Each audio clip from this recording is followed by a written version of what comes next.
아멘. 우리 앞뒤로 좌우로 한번 축복 인사하십시다. 한 주간 승리하셨습니까? 믿음으로 승리합시다. 우리 한번 축복합시다. 예. 감사합니다. 많이 무더우셨죠? 이제 아침 저녁은 서늘한 바람이, 기온이 이제 조금 있어서 얼마나 감사한지 몰라요. 오늘 이제 8.15인데 저는 그렇게 생각합니다. 하나님이 하셨다. 제가 그렇게 생각하는 것이 중요한 건 아니지만 정말 하나님이 하셨다고 밖에는 우리가 달리 표현할 수 없는, 벌써 광복 76주년이에요. 성도 여러분. 광복 70주년 한 게 불과 얼마 전 같은데 76년.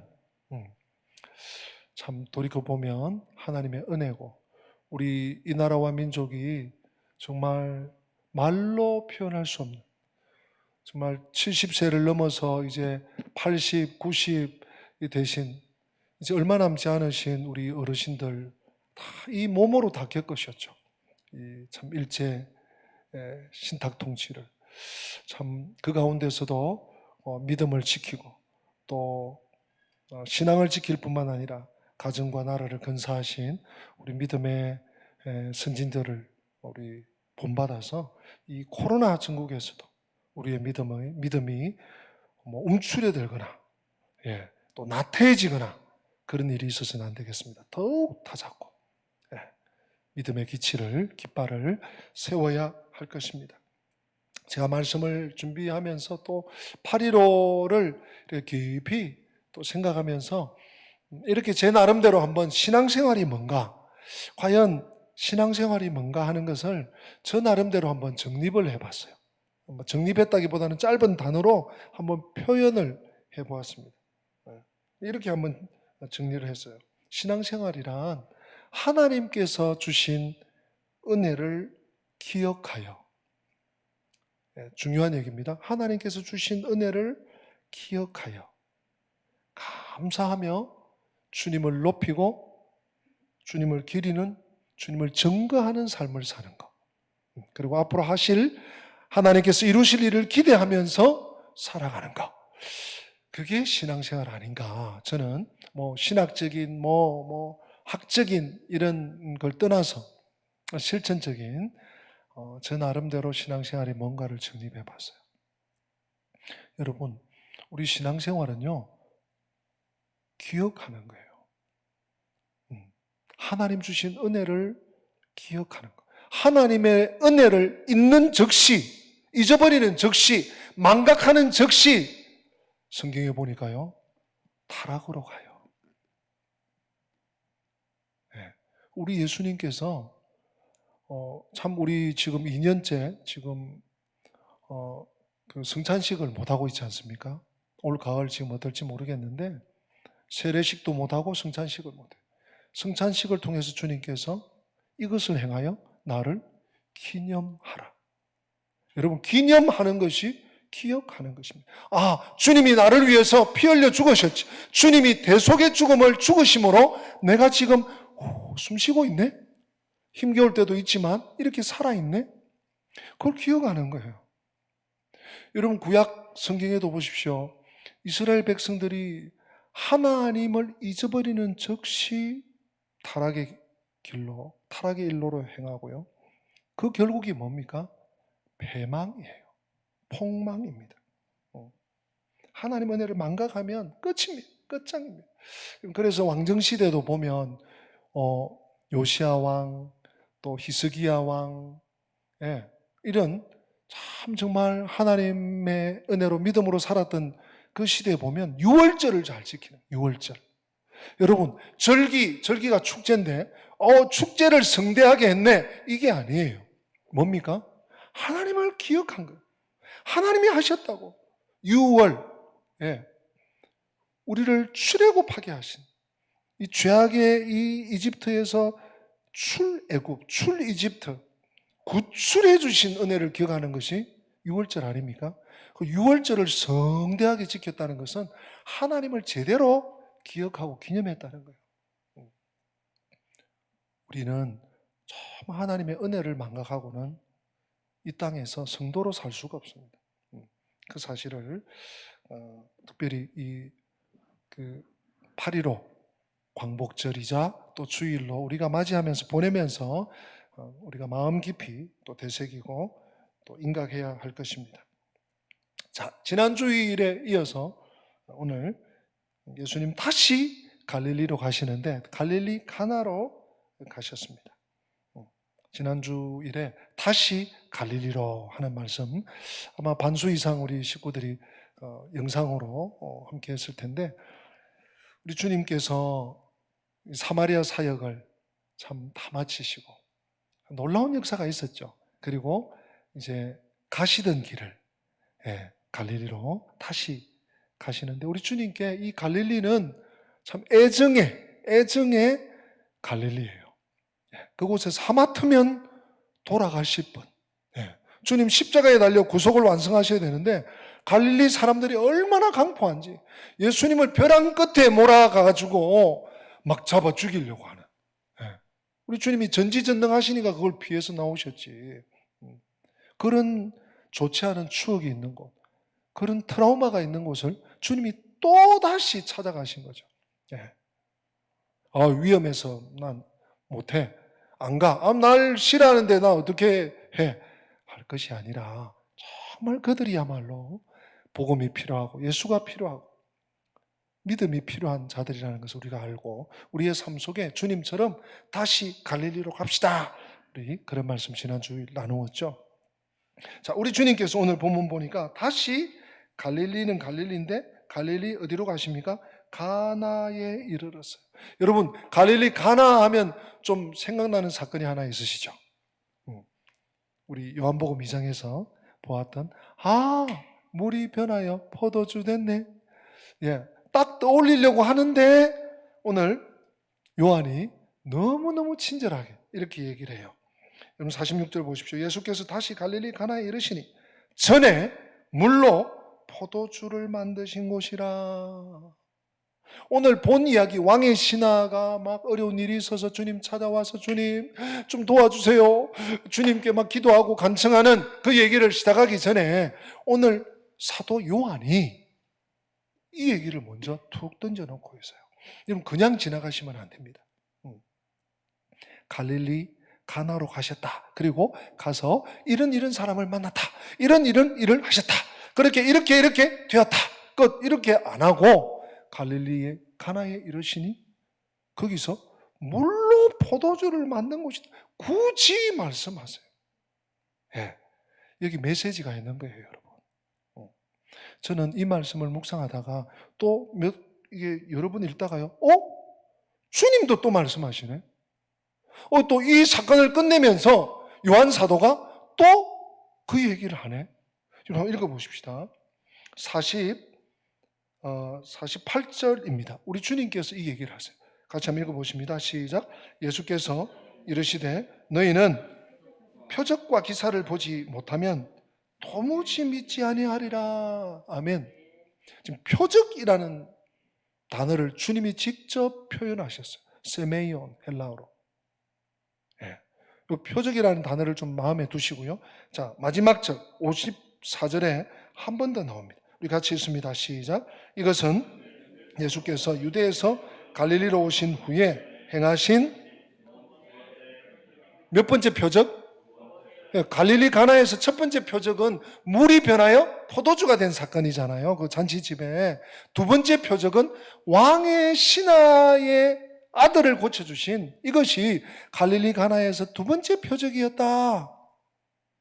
여기서 우리가 집중하고 초점을 좀 맞춰보고자 하는 것은 표적이라는 단어입니다. 제가 2장 갈릴리 가나의 혼인잔치 강의를 하면서 좀 강조를 했던 부분인데 혹시 기억하고 계신지 모르겠어요. 표적이라는 단어예요. 오늘 주님께서 이 사람들이 표적과 기사가 아니면 도무지 믿질 않네? 주님께서 표적이라는 단어를 쓰셨고, 또 요한 사도가 두 번째 일어난 표적이다라는 세메이온이라는 말을 쓰고, 또 한 번 더 나타나는 것이 아까 46절에 표적이라는 단어는 쓰지 않았지만 거기서 물로 포도주를 만드신 곳이다. 물로 포도주를 만드신 표적을 행하신 곳이다. 이런 뜻이에요. 여러분, 왜 이렇게 직접 간접적으로 표적, 물로 포도주를 만드신 표적, 이렇게 표현을 하실까요? 의미가 있다는 것입니다. 오늘 이 사건, 물로 포도주를 만드신 그 표적을 통해서도 그러하였거니와 오늘 왕의 신하의 아들을, 지금 사경을 헤매는 아들을 고쳐주심으로 예수님만이, 예수께서 진정으로 하나님의 아들 그리스도이심을 사람들로 믿게 하시는 그런 사건이라는 거예요. 굉장히 중요하다는 얘기입니다. 한마디로. 그 정도 우리가 좀 염두에 두고 본문으로 조금 더 들어가겠습니다. 이 왕의 신하, 이름도 몰라요. 근데 하여튼 왕의 뭐 총애를 어느 정도 받는지 모르지만 그냥 왔다 갔다 일하는 사람이 아니에요. 왕이 직속으로 들여서 쓰는 사람이에요. 영향력 있는 사람이죠. 이 왕의 신하가 예수님을 찾아옵니다. 예수님, 제 아들이 지금 죽을 지경이 됐습니다. 사경을 헤매고 있습니다. 주님, 좀 도와주십시오. 이런 얘기를 이제 막 쏟아놔요. 근데 제가 이 본문을 관찰하다가 좀 더 들어가기 전에 이 말씀이 탁 꽂혔어요. 여러분 같이 한번 확인하십시다. 47절입니다. 우리들에게 부족한 부분이에요. 우리에게 부족할 수 있는 영역이에요. 우리 47절 같이 한번 더 읽어보십니다. 시작. 그가 예수께서 유대로부터 갈릴리로 오셨다는 것을 듣고 가서 청하되 내려오셔서 내 아들의 병을 고쳐주소서 하니 그가 거의 죽게 되었습니다. 아멘. 오늘 이 사도 요한이 잘 지금 지적을 하고 있습니다. 이 왕의 신하의 아들이 거의 지금 죽게 됐다. 사경을 헤맨다는 거예요. 제가 좀 표현을 하자면 요즘 시름시름 애가 열병이 나고 뭐 못 먹고 아빠 힘들어요 하면서 자리에 눕더니 그러고 며칠 지났는데 이제 물도 못 마시네. 애가 막 열이 펄펄 끓고 막 헛소리를 하고 인사불성이. 그러더니 숨도 겨우 쉬어. 아비가 보고 있다. 예수님을 찾아. 좀 상상이 되시죠? 그죠? 그림이 그려지시죠? 그런데 그 이전에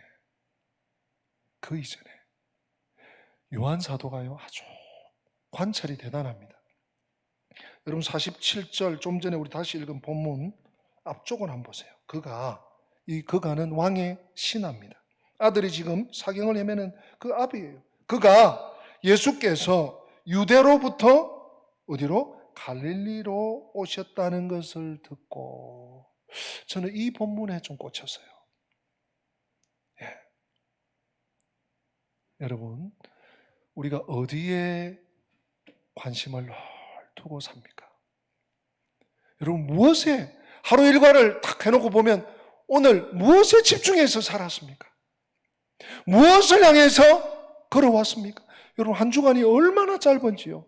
주일 지나고 월요일 뭐 이거 하다 보면 금세 또 토요일 주일 8월 시작했나 했더니 벌써 8월 15일. 얼마나 시간이 빨리 가는지. 이렇게 살같이 빠른 세월 가운데 여러분은 과연 나는 어디에 집중하면서 무엇에 집착하면서 살아가고 있습니까? 적어도 오늘 이 왕의 신하, 아이가 아파서 죽어가는 이 사람은 주님이 어디로 가시나? 주님이 유대로 가셨네? 주님 올라오실 때 다 되지 않았나? 주님 올라오셨대. 주님 갈릴리로 오셨대. 주님께서 이 갈릴리 가나로 가셨대. 그러고 주님을 찾아온 것 아닙니까? Focus in Jesus. 삶의 초점이 예수에게 맞추어져 있는 거예요. 여러분 저 사실 코로나 코자도 얘기하고 싶지 않아요. 뭐 대면 예배, 비대면 예배 이거 좀 불편해 개인적으로. 힘들다, 고달프다, 이거 언제 지나가나 이러면서 우리가 무엇에 집중하면서 무엇에 초점을 맞추면서 살고 있습니까? 어떻게 하면 조금 더 안락하게, 어떻게 하면 좀 더 편하게, 어떻게 하면 다른 사람보다 조금 더 향유하면서 살까? 우리 그런 곳에 혹시 초점 맞추고 살지 않습니까? 오늘 이 왕의 신하는요, 예수님이 유대로 가시는지, 예수님이 사마리아로 가시는지, 사마리아는 여기 없습니다. 예수님이 다시 갈릴리로 올라오셨는지, 예수님이 다시 이곳 가나로 오셨는지, 삶의 초점을 예수님께 맞추는 거예요. 여러분, 우리 오늘부터라도 내 삶의 포커스를, 내 삶의 중심을 주님께 맞추고 살아갈 수 있기를 축복합니다. 거기에 삶의 많은 해결점을 찾을 수 있습니다. 우리 인생이 문제없이 살 수 없잖아요. 그 문제들이 내 초점을 흐리는 데서부터 찾아오는 경우가 많습니다. 참 그런 면에서 이 왕의 신하, 사실 제가 볼 때는 이 왕의 신하가 말단 공무원 같지는 않아요. 또는 알바로 왔다 갔다 하는 사람 같지도 않아요. 적어도 왕의 신하입니다. 자기 일정이 있어요.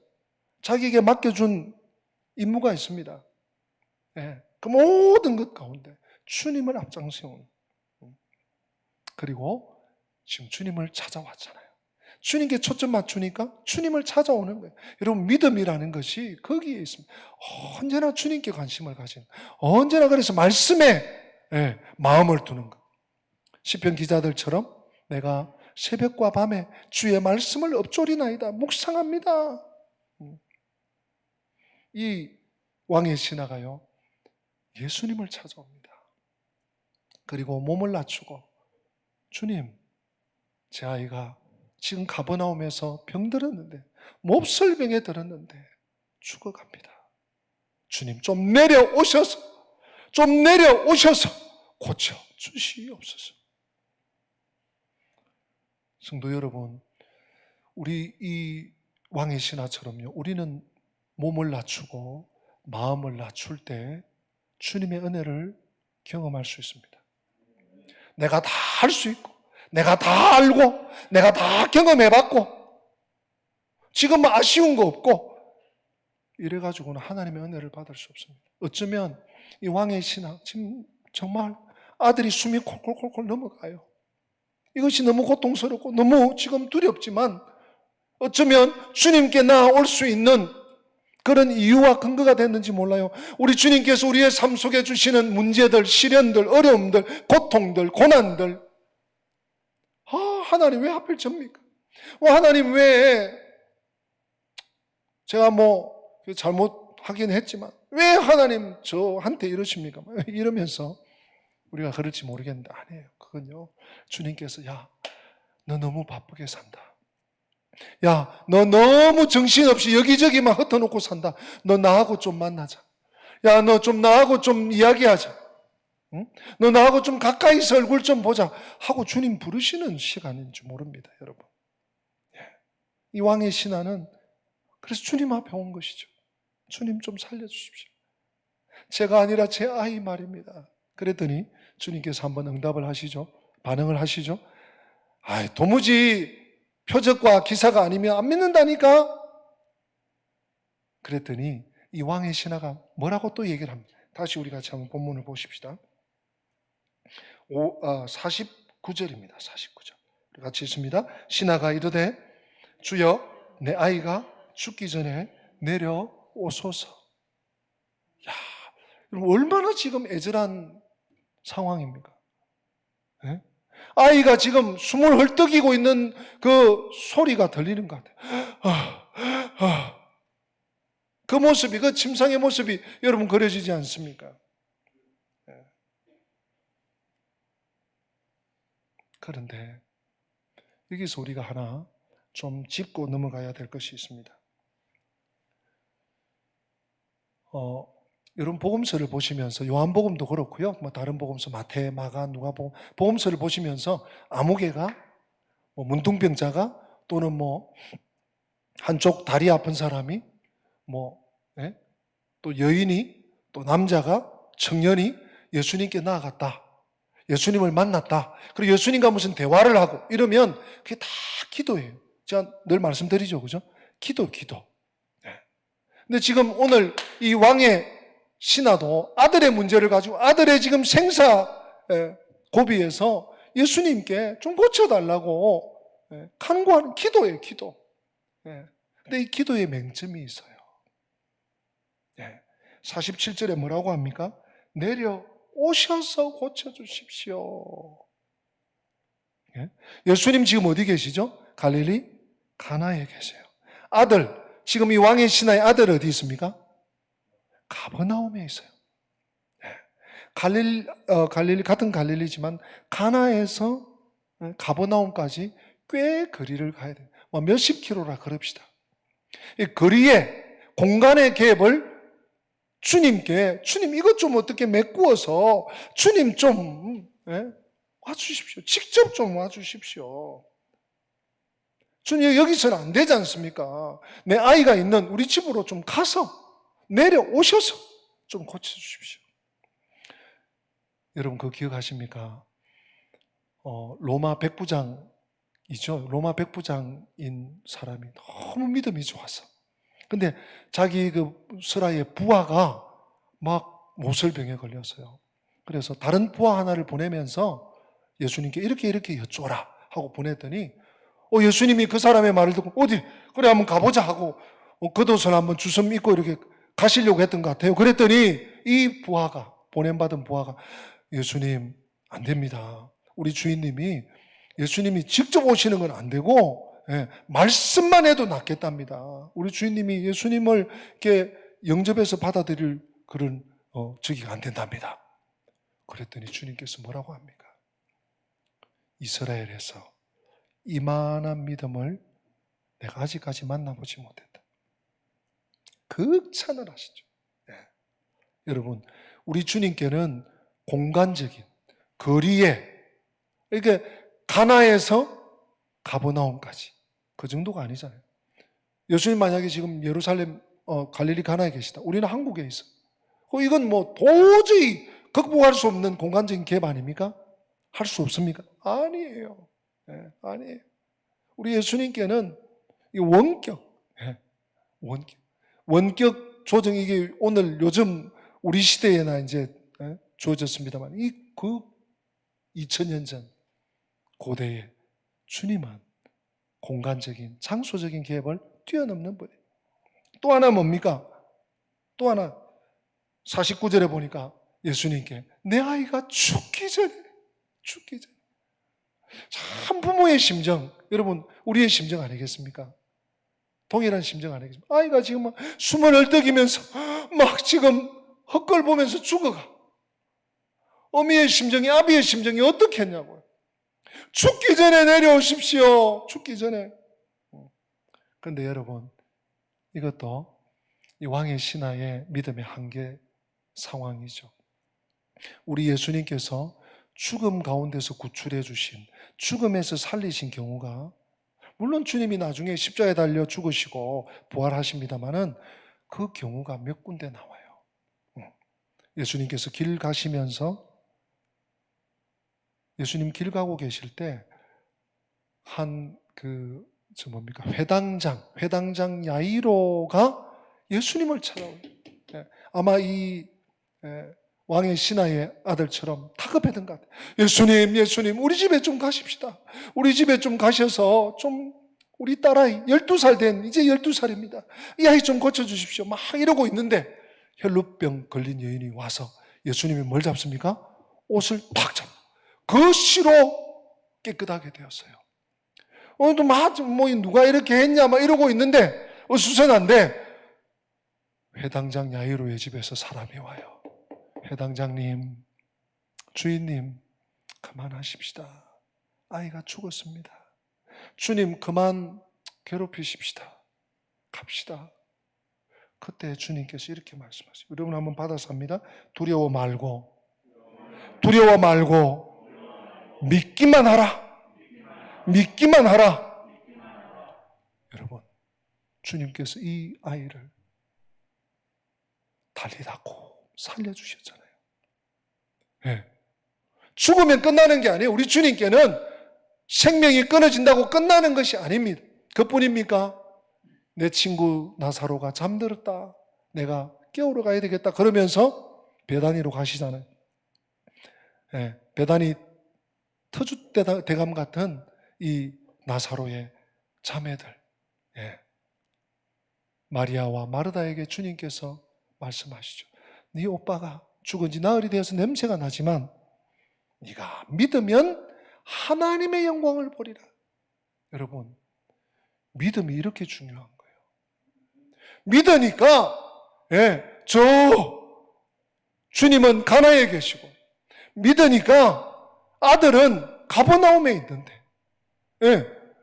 또 백부장은 다른 곳에 있고 주님은 또 다른 곳에 있는데, 하인은 다른 곳에 있는데 주님이 고쳐주시는, 죽었던 자도 살려주시는, 공간적인 죽음의 한계를 뛰어넘어서 주님은 역사하시는 거예요. 멀리서도 말씀이 갑니다.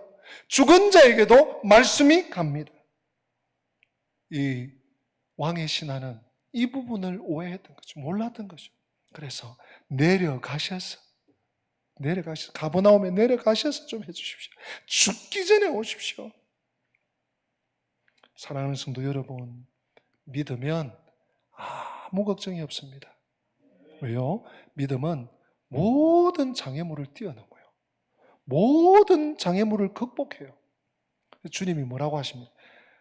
통쾌한 장면 여러분 나옵니다. 50절, 우리 50절 같이 읽어보십니다. 시작. 예수께서 이르시되 가라, 내 아들이 살아있다 하시니 그 사람이 예수께서 하신 말씀을 믿고 가더니. 아멘. 예수께서 하신 말씀을 어떻게 하고 갔다고요? 믿고 갔다. 예수님 뭐라고 하셨기에? 가라, 내 아들이 살아있다. 여러분, 나 같으면 어떻게 했을 것 같습니까?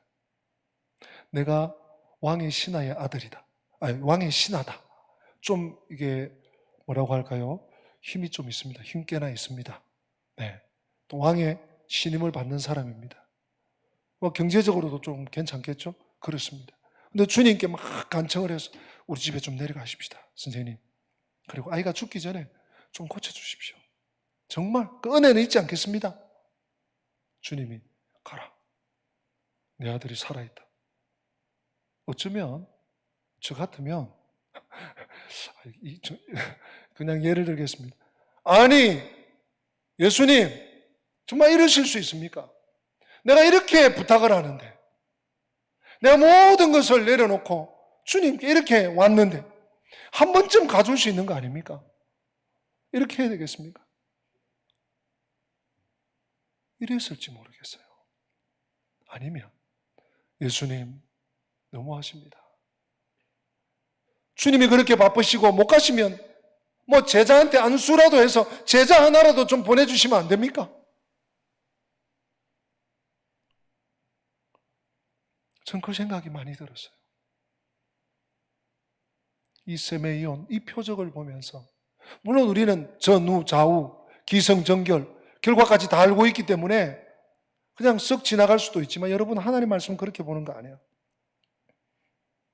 한 계단 한 계단, 한 말씀 한 말씀, 한 스텝 한 스텝. 네. 이 왕의 신하, 아들이 죽어가는 이 아비, 놀라운 말씀이에요.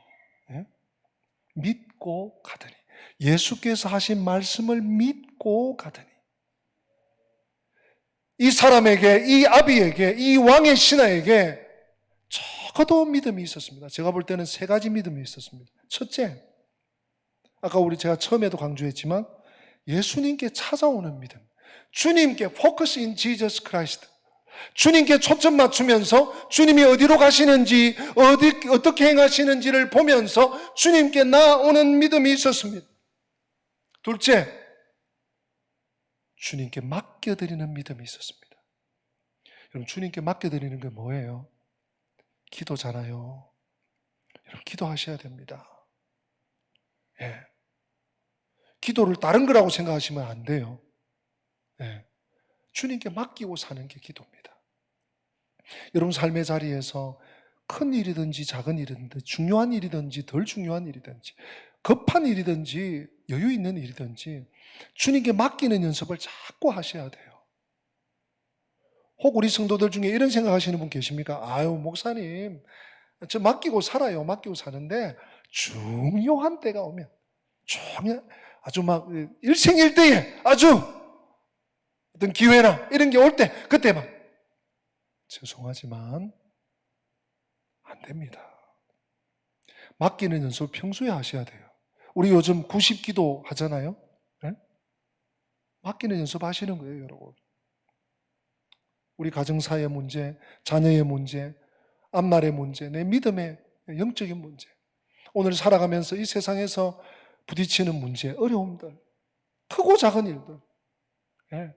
큰 힘든 일들, 별로 힘들지 않는 일들, 맡기는 믿음. 이 왕의 신하, 아이가 지금 다 죽어가는 왕의 신하, 하나님께, 우리 주님께 맡기는 믿음이 있었습니다. 예. 거기서 또 한 가지가 있죠. 믿고 가더니. 여러분, 순종하는 믿음입니다. 순종이 제사보다 낫다는 얘기, 우리 참 입이 닳도록 하죠. 순종이 얼마나 중요한지 압니다. 그런데 참 실천되지 않는 것 중에 하나가 순종입니다. 여러분, 내 머리로 알고 내 이성으로 알고 내 지식으로 아는 그 믿음과 순종하는 믿음은 차원이 달라요. 제가 2장 강의할 때도 말씀을 강조하면서 드렸는데 순종은 기적의 조건입니다. 순종 없이 뭐 변화가 일어나고 순종 없이 무슨 역사가 일어나고 순종 없이 하나님께서 그럴 일은 거의 없을 것입니다. 여러분 한번 받아서 하십시다. 순종은 기적의 조건입니다. 여러분 마음판에 새기세요. 이 왕의 신하에게는 순종의 믿음이 있었어요. 왜 기적이 나타난 거죠? 믿고 가더니 주님의 그 말씀을 내 아들이 살아있느니라 그 말씀을 믿고 가더니 순종하여 받들어 가더니 하나님의 역사가 일어났습니다. 믿고 가니까 고침 받았습니다. 나은 거 보고 확인하고 전화가 없지만 종 보내서 하인 보내서 살아나는지 한번 확인해라. 그러고 감사합니다 주님 할렐루야 이러고 가지 않았어요. 주님이 내 아들이 살아있느니라. 예 주님 아멘. 순종하며 믿고 가더니 믿고 가면 낫습니다. 힘이 생기면 일어나 상을 들고 걸어가는 것이 아닙니다. 일어나면 힘이 생기고 그 힘으로 상을 들고 걸어가는 것입니다. 문제는 한 발자국입니다. 한 걸음의 순종. 한 걸음의 순종. 오늘 이 순간의 순종. 주님 말씀 앞에서의 순종. 우리가 잘 아는 빌립보서 4장 13절 말씀도 내게 능력 주시는 자 안에서 내게 능력 주시는 자 안에서 이것이 무엇입니까 여러분? 내 능력을 키우라는 말입니까? 믿음이잖아요. 내게 능력 주시는 자 안에서 하나님을 믿는 믿음 안에서 내가 모든 것을 할 수 있느니라. 믿으면 어떤 장애물도 극복할 수 있습니다. 뛰어넘을 수 있습니다. 왜 극복이 안 되냐? 왜 좌절하게 되고 왜 포기하게 되고 왜 낙심하게 되고 왜 절망하게 되느냐? 믿음이 없었습니다. 믿음은 불가능한 것을 넘어서는 하나님이 주시는 능력입니다. 믿음은 세상을 이기는 하나님의 능력입니다.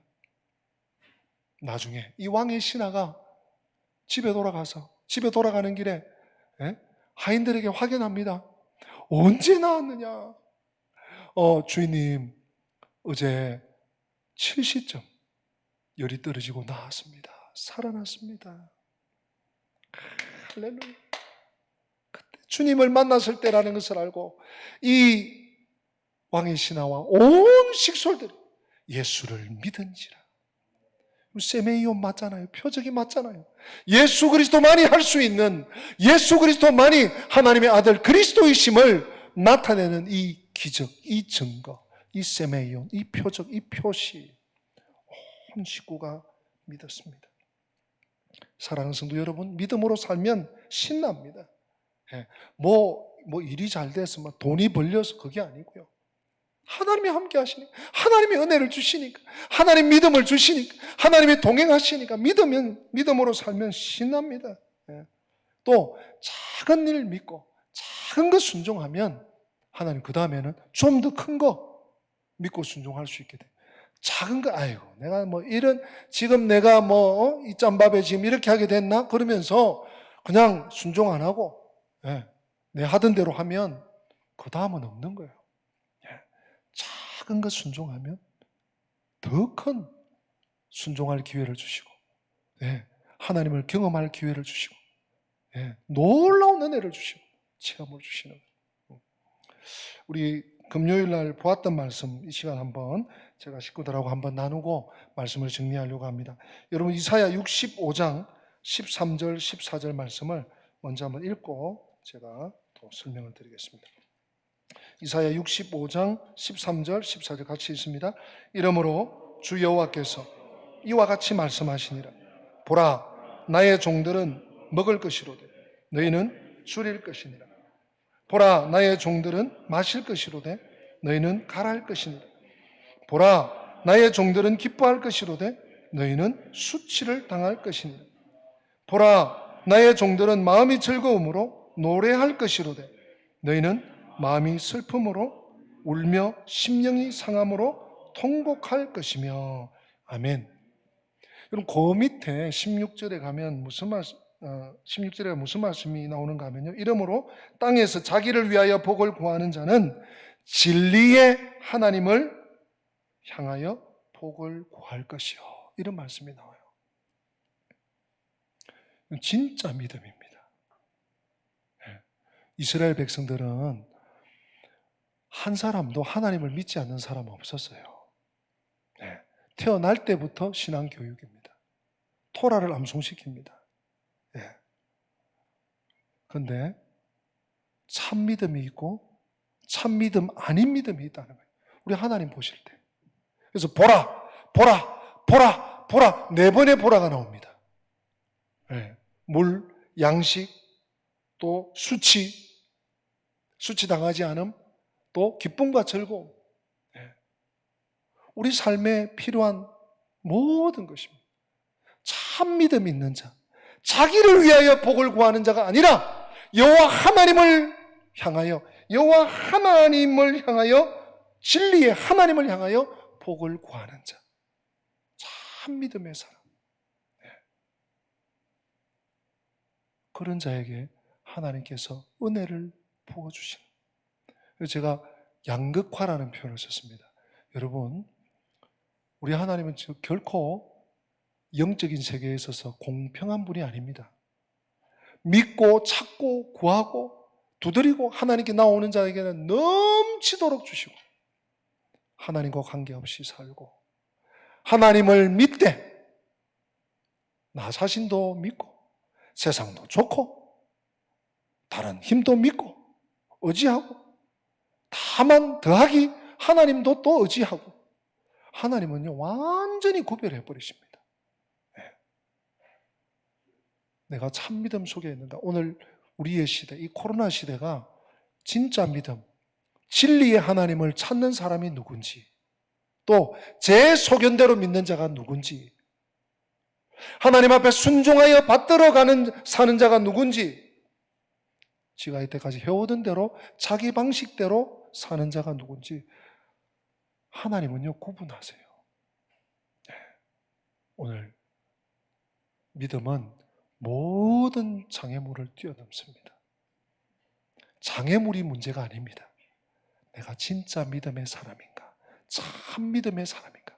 내가 하나님을 의지하고, 오늘 이 왕의 신하처럼 말이죠, 예수 그리스도를 찾아 나오고 예수 그리스도께 맡겨드리고 예수 그리스도의 말씀에 순종하여 받들어 나아가는 자, 주님은 결코 공수로 보내지 않습니다. 내 아들이 살았느니라. 이 사람이 믿고 가니라. 여러분 어떻게 하시겠습니까? 상황만, 환경만, 나를 힘들게 하는 그 사람만 계속 주목하시겠습니까? 물결만 보면서 계속 빠져들어가겠습니까?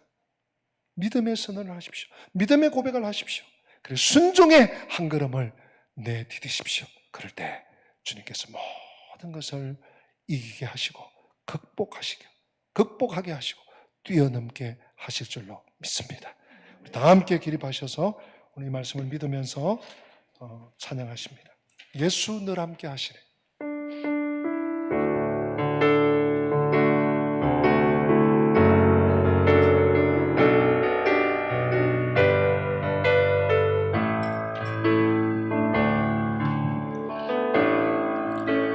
고단한 인생길 힘겨운 오늘도 예수 내 마음 아시네.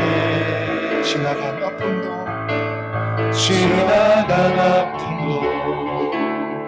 마주할 세상도 예수 내 마음 아시네. 하루를 살아도 기쁨으로 가리 예수 늘 함께 하시네. 후회도 염려도 온전히 맡기리 예수 늘 함께 하시네. 믿음의 눈 들어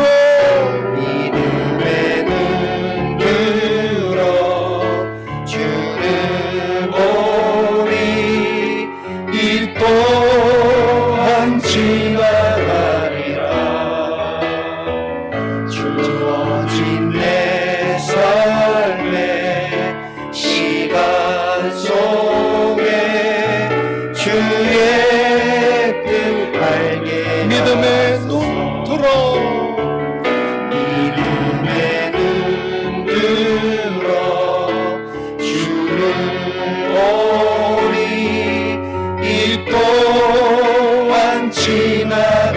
지나가리라.